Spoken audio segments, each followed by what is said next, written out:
So I've made videos before for patients talking about inflammation and natural ways to decrease inflammation. And I wanted to give an updated video on just some different things I've learned, different things that I do. You can see right now, the reason I'm doing this is my cold tub at home. And the water that I'm sitting in right now is actually 40 degrees, which is brutally cold, which is nice that I'm talking to you right now because it's kind of distracting me from how cold this is. So the main 5 things that I want to talk about for decreasing inflammation are diet, exercise, stress management, as well as sleep and hydration, right? So we'll start off with diet and exercise, right? So I think most people know that, we should eat healthy for various reasons. I don't think most people understand the correlation between what you eat and the inflammation and pain you feel in your body. And so let's say you have a torn rotator cuff and you're feeling inflammation and pain from that, whether you're treating it surgically or without surgery, or arthritis in your shoulder. The foods that you put in your body have a very direct correlation with the inflammation that you feel on a regular basis. And for every person, this is different. Now, typical things are very highly saturated fatty foods, so really fatty steaks, fried foods, processed meats, and really, really high sugar things.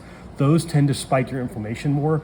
Things that are good foods are healthy fats, so things like avocado oils, olive oils, polyunsaturated fats, leaner proteins like chicken, fish, those types of things. Vegetable sources of protein, lots and lots of vegetables. You want to make sure you get lots of leafy green vegetables, and really just overall kind of a healthy Mediterranean diet.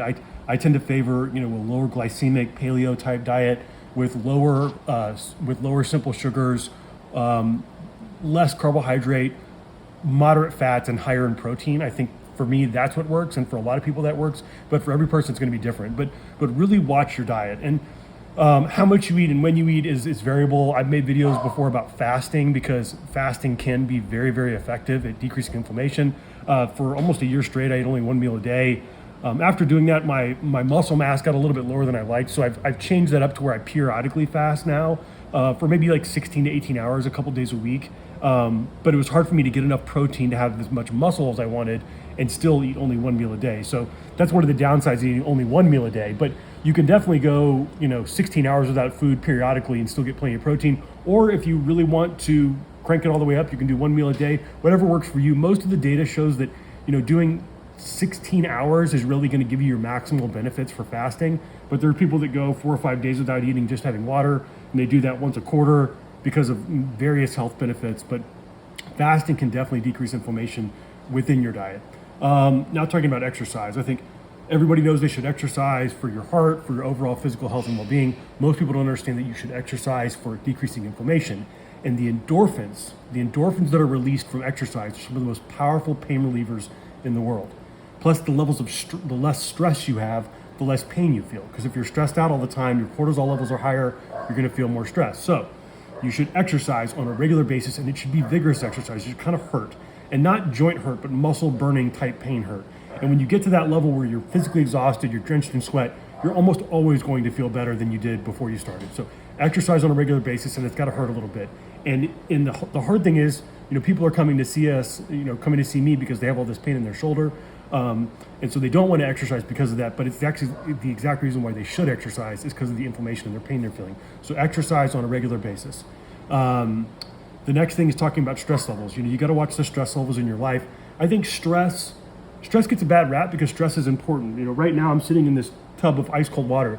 It's extremely stressful on my body and mind, but it's a good stress. And it's a periodic stress that I'm then relieving from myself. But the constant low-grade insidious stresses that we have mentally in our lives, you have to be very careful of that because it wears you down and it will increase your inflammation levels. So I think meditation is a great way to relieve stress levels. I think exercise, doing fun things with your family and friends, making sure you take plenty of vacations, time off, and being careful about not overdoing it with your work life. And I think that's very difficult in our day and age. And I think also with all the technology that we're surrounded by, we're constantly bombarded by little hits of dopamine throughout the day.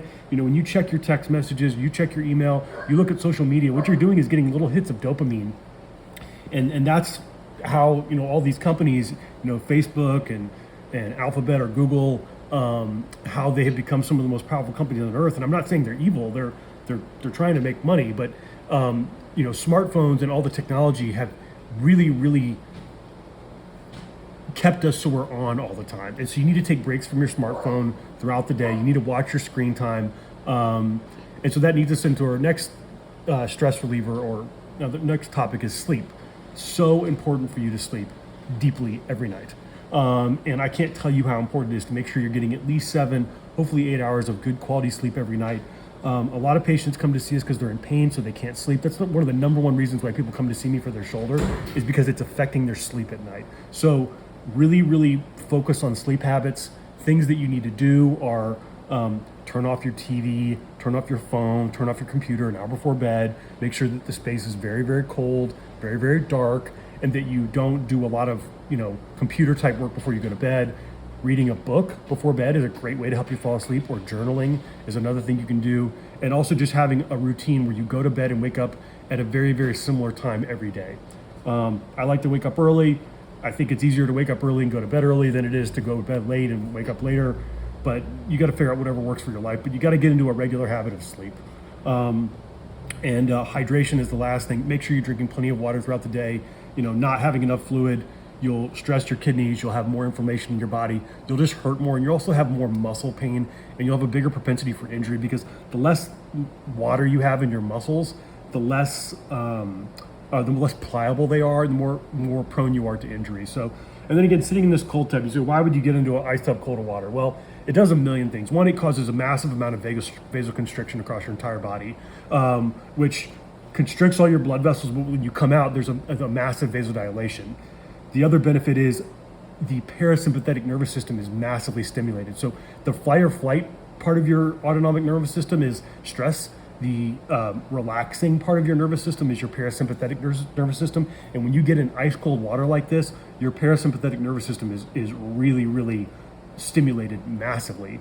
By getting in all this cold water, the level of discomfort you feel in your skin, which is incredible.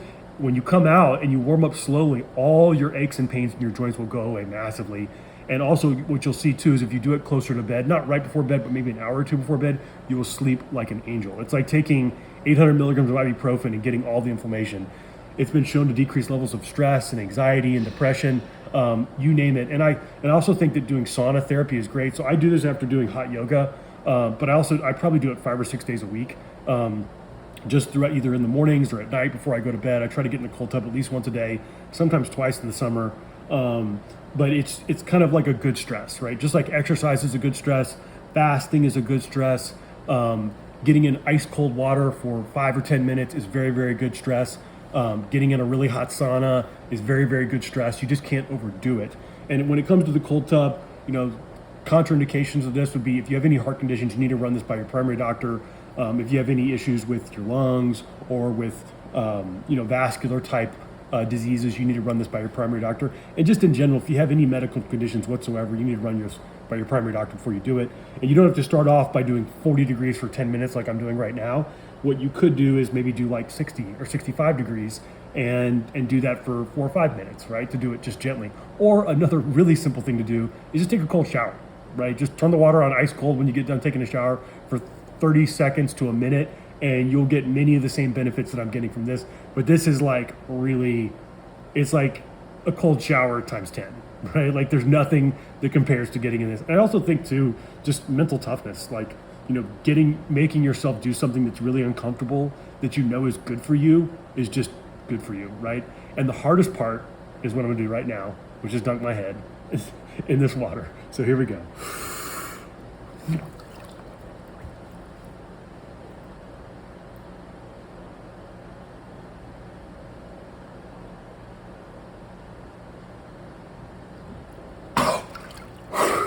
And that's it. So hope you enjoyed the video. Hope this helps you.